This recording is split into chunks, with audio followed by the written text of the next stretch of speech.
जरा सोचो, पूरी दुनिया में अचानक ही तबाही मच जाए, कोई नहीं जानता ये कैसे हुआ, और इस सब के बीच एक आदमी अपनी प्रेग्नेंट बीवी को ढूंढने में लगा हो। कुछ ऐसा ही होता है विल के साथ, जो इस वक्त बड़ी मुश्किल से खंडर हो चुके अपने शहर में पहुंचा है, जहां चारों ओर राख ही राख बरस रही थी। बहुत सारी खाली गाड़ियां मौजूद थी। विल ने थोड़ा दिमाग लगाया और एक फायर ट्रक से गैस मास्क ले आया। इस शहर का रास्ता पार करते वक्त उसने देखा कि बहुत से लोगों की लाशें गाड़ियों में पड़ी हुई थी, साथ ही बहुत सी बिल्डिंग से धुआं भी निकल रहा था। जल्द ही वो उस बिल्डिंग तक पहुंच गया जहाँ पे उनका भी एक फ्लैट था। फायर एस्केप से चढ़कर वो खिड़की से अंदर गया, लेकिन आधी बिल्डिंग पहले ही गिर चुकी थी। एक दीवार पर समैंथा का मैसेज था जिसमें उसने अपनी लोकेशन बताई थी। अब वो गाड़ी में सवार होकर अपनी पत्नी को ढूंढने फिर से निकल पड़ा।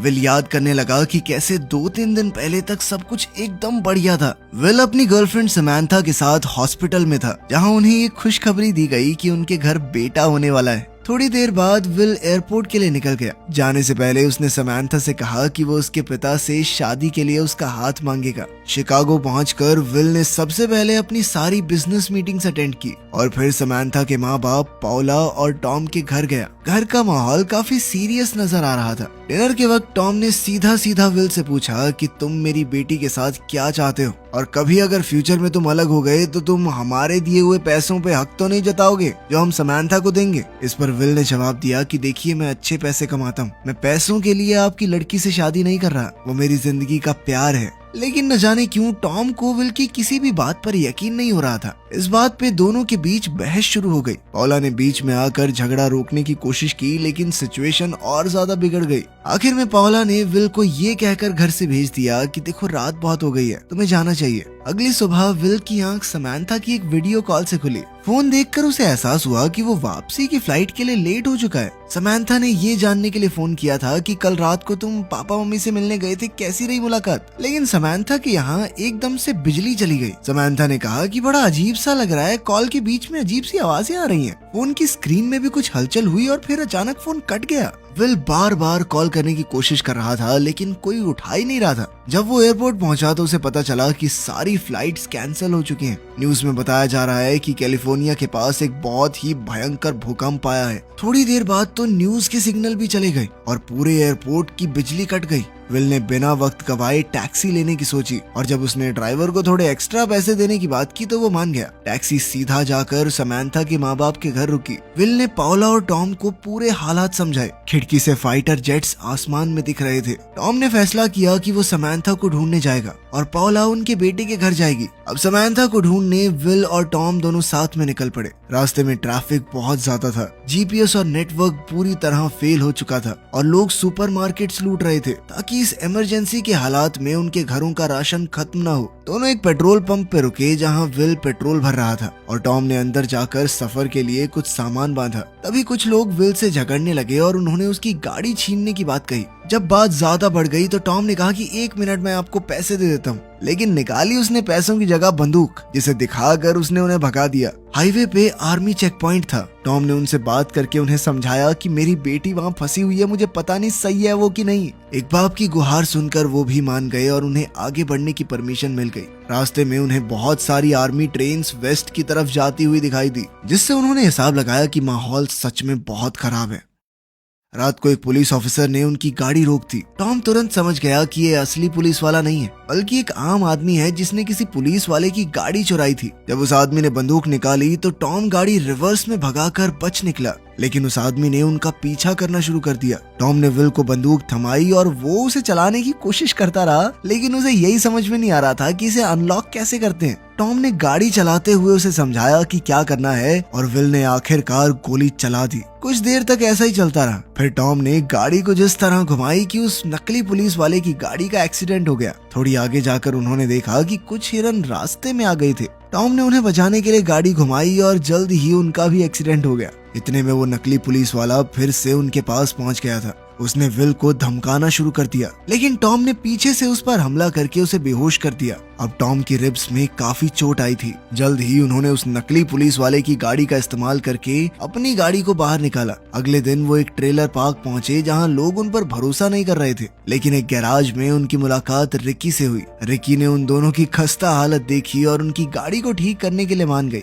रेडियो पे बताया गया कि सिर्फ शॉर्ट वेव और सिग्नल्स चल रहे हैं। जो कुछ भी हुआ था उस पर सरकार का अब तक कोई जवाब नहीं आया था। क्या हो रहा है, कैसे हो रहा है, किसी को नहीं पता। आसमान में पक्षी बहुत ही अजीबोगरीब तरीके से उड़ रहे थे। ये बात तो पक्की थी कि कुछ बहुत गलत होने वाला है। टॉम जब वॉशरूम गया तो उसने अपनी चोट देखी। उसका जख्म पहले से बढ़ गया था। रिकी ने उन्हें बता भी दिया कि गाड़ी अभी बस टेम्परेरी ठीक हुई है, कभी भी बीच में खराब हो सकती है, मुझे मत कहना कि बताया नहीं। जब टॉम ने सुना कि रिकी कैलिफोर्निया जाने का प्लान बना रही है तो उसने रिकी को एक डील ऑफर की। टॉम ने कहा कि मैं तुम्हें पैसे दूंगा मेरे साथ चलने के लिए, इससे तुम अपनी मंजिल के करीब रहोगी और बदले में जब भी हमारी गाड़ी खराब हो तो तुम उसे ठीक कर देना। थोड़ी देर सोचने के बाद रिकी ने हाँ कर दी, बस ज्यादा ही पैसे मांग लिए। फिर उन्होंने गाड़ी में रिकी के सारे औजार भरे और फट से निकल गए। शाम को उन्होंने देखा कि एक गाड़ी उनके पीछे आ रही है। उन्होंने तुरंत गाड़ी रोक के लाइट्स बंद कर दी। जब तक दूसरी गाड़ी उन्हें क्रॉस नहीं कर गई तब तक सब चुपचाप वेट कर रहे थे। फिर उन्होंने अपनी टेल लाइट्स को गाइड की तरह इस्तेमाल करते हुए उस गाड़ी का पीछा करना शुरू कर दिया।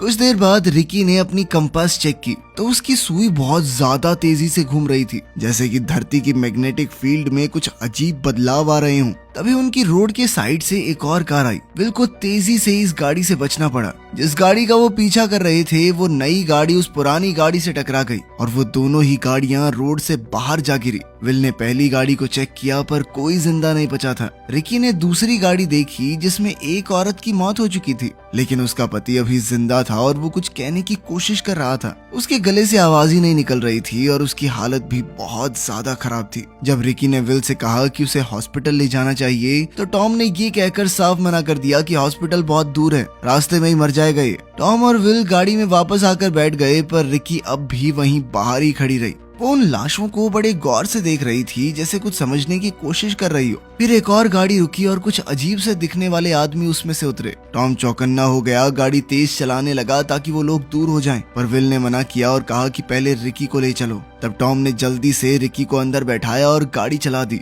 टॉम ने बताया कि अगर विल उसे ना कहता तो वो रिकी को नहीं बैठाने वाला था। रिकी को ये बात बहुत बेकार लगी कि वो उसे छोड़कर जाने वाले थे और उसने कहा कि अब मैं गाड़ी ठीक नहीं करूंगी। तब टॉम ने गाड़ी को हल्का सा झटका दिया जिससे रिकी का चेहरा फ्रंट सीट से आकर टकरा गया। थोड़ी देर बाद जब वो लोग पेट्रोल भरने के लिए रुके तो रिकी और विल को कुछ अजीब से बादल दिखाई दिए। इन्हें देखकर लग रहा था कि कुछ तो गड़बड़ है। अचानक उनके पास मौजूद एक पोल पर बिजली गिरी और एक भयानक तूफान शुरू हो गया। अचानक से ये सब देखकर वो थोड़ा घबरा गए। टॉम को अब गाड़ी चलाने में बहुत दिक्कत हो रही थी। गाड़ी की लाइट्स ऑन होने के बावजूद भी रास्ता मुश्किल से दिख रहा था। तो उन लोगों ने फैसला किया कि पुल के नीचे रुक जाते हैं जब तक बारिश नहीं रुक जाती। अगली सुबह मौसम ठीक था तो उनका ट्रिप फिर से शुरू हो गया। जब वो लोग एक रेडियो टावर के पास से गुजरे तो कार ने रेडियो सिग्नल पकड़ लिया। रिपोर्टर ने बताया कि कहीं पर भी इंटरनेट सेवा मौजूद नहीं है। Mobile phones out of network थे और बहुत कोशिशों के बाद भी सरकार से कोई खबर नहीं मिल पा रही। वो तीनों जल्द ही एक शहर के बाहर पहुंचे जहां लोगों ने अपनी गाड़ियों के साथ रोड ब्लॉक कर रखा था। शेरिफ ने थोड़ा ध्यान से उन्हें देखा और अंदर आने से मना कर दिया, पर जब विल ने बताया कि वो यहाँ के कुछ लोगों को जानता है और उनके नाम शेरिफ को बताए तो फिर शेरिफ मान गया।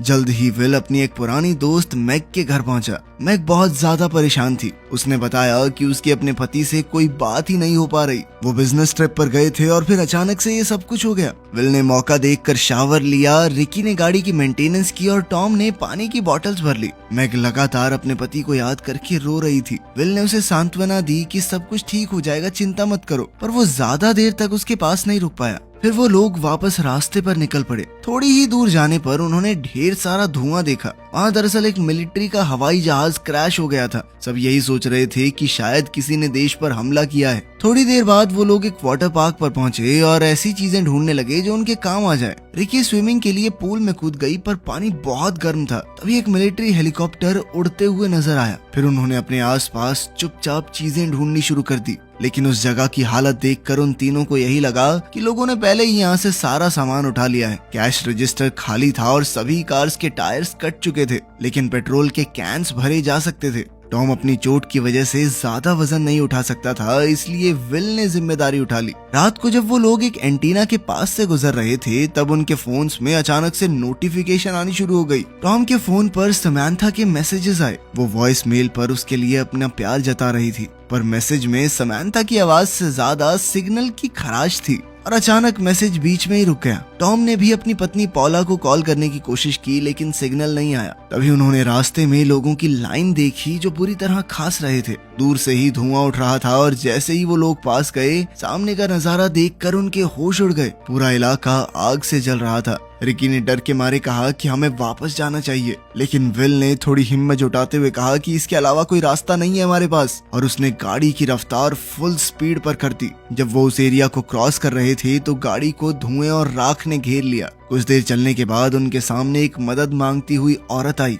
रोड के किनारे उसकी गाड़ी भी थी जिसका टायर पंचर हो चुका था। रिकी और विल को उस पर तरस आ गया और वो उसकी मदद करना भी चाहते थे, और अचानक कुछ आदमी बंदूक लेकर बाहर निकल आए। पता चला कि उस औरत को झूठ बोलने और लोगों को फंसाने के लिए मजबूर किया गया था। वो आदमी उनका पेट्रोल चुराने की कोशिश कर रहे थे। विल ने एक आदमी से लड़ने की कोशिश की, पर उस आदमी ने आसानी से विल को पटक दिया। टॉम अपनी बंदूक निकाल कर लाया, लेकिन अपनी टूटी हुई रिब्स के दर्द की वजह से वहीं गिर पड़ा। फिर उन आदमियों ने रिकी को जबरदस्ती पेट्रोल भरने को कहा और बचे हुए पेट्रोल के कैंस चुरा के भाग गए। तीनों गाड़ी में बैठ गए और विल ने उस औरत को भी अपने साथ चलने को कहा, पर वो अपने बेहोश पति के पास ही रुकना चाहती थी। इसके बाद ढेर सारे धुएं के बीच एक कार चेज शुरू हो गई। उन लोगों ने आगे से फायरिंग शुरू कर दी तो विल ने उनकी गाड़ी को अपनी गाड़ी से जोरदार टक्कर मारी। टॉम लगातार खांस रहा था और उससे बंदूक नहीं चल पा रही थी, तो उसने बंदूक रिकी को देकर चलाने को कहा। रिकी के थोड़े निशाने तो मिस हुए, पर फिर रिकी ने उनके टायर पर गोली मारकर उसे उड़ा दिया, जिससे उनकी गाड़ी उलट गई। रिकी ने जल्दी से पेट्रोल के कैंस लेने की कोशिश की, पर एक आदमी ने कैंस को पकड़ कर रखा। रिकी जल्दी से एक कैन को तो वापस ले आई, पर तभी विल ने देखा कि गाड़ी में से पेट्रोल लीक हो रहा है और कभी भी वहाँ धमाका हो सकता है। इसीलिए उसने रिकी को भागने के लिए कहा। किस्मत से वो लोग काफी दूर थे जब उनकी गाड़ी में धमाका हुआ। थोड़ी देर बाद रिकी ने विल से कहा कि वो गाड़ी रोक दे, और फिर वो गाड़ी से बाहर निकल गई। दरअसल उसे उन लोगों को मारने के लिए बहुत बुरा लग रहा था जो कार क्रैश में मरे थे। ना वो गोली चलाती, ना उनकी गाड़ी क्रैश होती, ना उनकी जान जाती। लेकिन फिर टॉम और विल ने उसे समझाया कि उसने उनकी जान भी तो बचाई है। अगर उन्हें ना मारते तो वो लोग हमें मार देते, गोली चला रहे थे ना हमारे ऊपर। रिकी ने कहा कि मुझे कुछ देर के लिए अकेला छोड़ दो, और विल ने बिल्कुल ऐसा ही किया। जल्द ही सूरज उगने लगा, लेकिन रिकी अब तक वापस नहीं आई थी। विल ने उसका नाम पुकारा पर कोई जवाब नहीं मिला। उनकी काफी सारी चीजें भी गायब थी। तब टॉम कहने लगा कि उन्हें रिकी को साथ लाना ही नहीं चाहिए था। खैर थोड़ी देर रुकने के बाद वो लोग फिर आगे बढ़ गए। अचानक से टॉम को खून की खांसी होने लगी, जिसके बाद वो लोग एक क्रैश साइट पर रुक गए जहां कई गाड़ियां और एक ट्रेन भी थी। विल वहां से थोड़ा पेट्रोल ढूंढना चाहता था। जब विल वापस आया तो उसने देखा कि टॉम सांस नहीं ले पा रहा, क्योंकि शायद उसकी रिब्स का कोई टुकड़ा उसके लंग्स को पंचर कर चुका था। विल ने जल्दी से टॉम की छाती में सुई घुसाकर थोड़ा प्रेशर रिलीज किया, जिससे टॉम को सांस लेने में थोड़ी आसानी होने लगी। जल्द ही वो फिर से आगे बढ़ चले और टॉम ने विल से वादा मांगा कि वो उसकी बेटी समंथा का ख्याल रखेगा। दोनों ने अपनी जिंदगी की पुरानी यादें एक दूसरे के साथ साझा की, और टॉम ने आखिरकार मान ही लिया कि विल सच में एक अच्छा इंसान है। उसे पता था कि समंथा प्रेग्नेंट है, और अब उसे यकीन हो गया था कि विल एक अच्छा बाप बनेगा। शाम को जब वो एक ब्रिज क्रॉस कर रहे थे तो उन्हें बहुत सारी खाली गाड़ियां दिखाई दी। फिर उनके रास्ते में कुछ आदमी हथियारों के साथ आ गए। विल ने कहा कि प्लीज हट जाइए, मैं अपने दोस्त को हॉस्पिटल ले जा रहा हूँ, लेकिन उन लोगों ने विल को आगे नहीं जाने दिया। विल समझ गया कि अगर यहाँ रुका तो बहुत बड़ी मुसीबत में फंस जाएगा। उसने जल्दी से गाड़ी रिवर्स में भगाई और दो आदमी बाइक्स पर उसका पीछा करने लगे, पर विल ने गाड़ी को ऐसे घुमाया कि दोनों बाइकर्स क्रैश हो गए। अब वो आगे बढ़ सकता था, लेकिन एक ट्रक उनका रास्ता रोके हुए था। टॉम ने जैसे तैसे गोलियां चलाई और साथ ही विल ने गाड़ी को ऐसे हिलाया कि ट्रक ड्राइवर चकमा खा के साइड में क्रैश हो गया। आखिरकार वो लोग उस पुल को पार करके आगे बढ़े, लेकिन टॉम से अब ये तकलीफ झेली नहीं जा रही थी और वो गाड़ी की बैक सीट में ही चल बसा। थोड़ी देर बाद विल ने गाड़ी रोककर टॉम की बॉडी को देखा और सोचने लगा कि आगे क्या किया जाए। उसने फैसला किया कि वो बिना रुके चलता रहेगा, लेकिन रात के वक्त गाड़ी बीच रास्ते में ही खराब हो गई। विल अब इस गाड़ी से बेहद परेशान हो चुका था। उसने गुस्से में टॉम की लाश समेत गाड़ी पर पेट्रोल फेंक कर आग लगा दी। ये विल का तरीका था टॉम को अलविदा कहने का। अगली सुबह विल पैदल ही अपनी मंजिल की ओर बढ़ने लगा। कुछ लोग गाड़ियों में उसे नजरअंदाज करके चले गए, लेकिन आखिरकार एक गाड़ी रुकी जिसमें मौजूद एक परिवार ने उसे लिफ्ट दी। लेकिन ड्राइवर ने कहा कि इससे पहले मैं गाड़ी चलाऊं, अपनी बंदूक मेरे हवाले करो। सफर के दौरान रेडियो से कोई सिग्नल नहीं मिला। कुछ देर बाद वो लोग विल के पिता के घर पहुंचे। वहां विल ने उस परिवार से कहा कि आप जो चाहे यहाँ से ले जा सकते हैं, अगर बदले में मुझे अपनी गाड़ी दे दें तो। वो लोग इस डील के लिए मान गए और जाते वक्त विल ने अपनी बंदूक भी वापस ले ली। गाड़ी की मदद से वो जल्द ही अपने तबाह हो चुके शहर सिएटल में पहुंच गया। अब कहानी वहीं पहुंच गई जहां से शुरू हुई थी, और अपने फ्लैट में समांथा के लिखे हुए एड्रेस को देखते ही विल तुरंत उसकी ओर निकल गया। जैसे ही वो वहां पहुंचा तो जेरेमाया नाम के एक आदमी ने उस पर बंदूक तानकर पूछा कि कौन हो तुम और क्या चाहिए। लेकिन समांथा ने उसे रोका और विल से मिलने के लिए भागी। चीजें थोड़ी शांत होने के बाद विल ने समांथा को उसके पिता के बारे में बताया। विल ने ये भी बताया कि अगर वो ना होते तो शायद मैं यहाँ तक ना पहुँच पाता। रात को सोते वक्त विल की अचानक से आंख खुल गई। वो बाहर आया तो उसने देखा कि समांथा और जेरेमाया वहां बैठे आग सेक रहे थे, तो वो भी उनके साथ ही बैठ गया। बताया जा रहा था कि ये जो कुछ भी हुआ एक भयंकर भूकंप की वजह से हुआ था। पुलिस वालों ने सभी को शहर खाली करने की वार्निंग भी दे दी थी, लेकिन जेरेमाया ने कहा कि मुझे नहीं लगता कि कोई भूकंप था, किसी देश ने हमारे ऊपर न्यूक्लियर बॉम्ब फेंका है पक्का। चीजें इतनी तेज हुई कि किसी को कुछ समझ ही नहीं आया। लेकिन विल को उसकी इस बात में दम नहीं लगा, क्योंकि अगर ऐसा हुआ होता तो वो शहर से ही तो आया है, रेडिएशन से मर चुका होता अब तक। साथ ही Jeremiah bar bar will say उसकी बंदूक मांग रहा था, ऐसे ही देखने के लिए। ये बात विल को काफी अजीब लगी। समांथा भी विल की बात से सहमत थी। खैर वो दोनों एक दूसरे से इतने समय बाद मिले थे, तो थोड़ा वक्त मिलते ही प्यार उमड़ पड़ा। पर तभी अचानक विल को महसूस हुआ कि कोई उसकी गाड़ी में ताक झांक कर रहा है। ये कोई और नहीं बल्कि जेरेमाया ही था। अगले दिन विल ने जब उससे इस बारे में पूछा तो वो कहने लगा कि मैं तो 2 बच्चों को वहां से भगा रहा था, जंगल की तरफ भाग के गए दोनों। अगर विश्वास नहीं होता तो चलो, वहीं पे होगा उनका डेरा। लेकिन जंगल में उन्हें हिरणों के अलावा कुछ भी नहीं मिला। विल समझ गया कि जेरेमाया के साथ कुछ तो गड़बड़ है, और इसीलिए उसने जोर से कहा कि मैं तो समांथा को साथ लेकर जा रहा हूँ यहाँ से, तू भी चलेगा क्या भाई? इस पर जेरेमाया ने कहा कि समांथा कहीं नहीं जा सकती। वो अपनी बंदूक ताने विल की ओर मुड़ा, लेकिन विल ने पहले ही गोली चलाकर उसे मार डाला। तभी अचानक एक खतरनाक सा काला बादल तेजी से उनकी ओर बढ़ रहा था। विल ने जल्दी से समांथा को बुलाया और वो दोनों गाड़ी में वहां से निकल पड़े। वो फुल स्पीड में गाड़ी भगा रहे थे और एक रेतीला तूफान उनके पीछे पड़ा था। यहीं पर ये फिल्म खत्म होती है। हम बस उम्मीद कर सकते हैं कि बच गए होंगे दोनों। वीडियो पसंद आई तो लाइक कर देना, चैनल को सब्सक्राइब कर लेना। मिलते हैं अगली वीडियो में।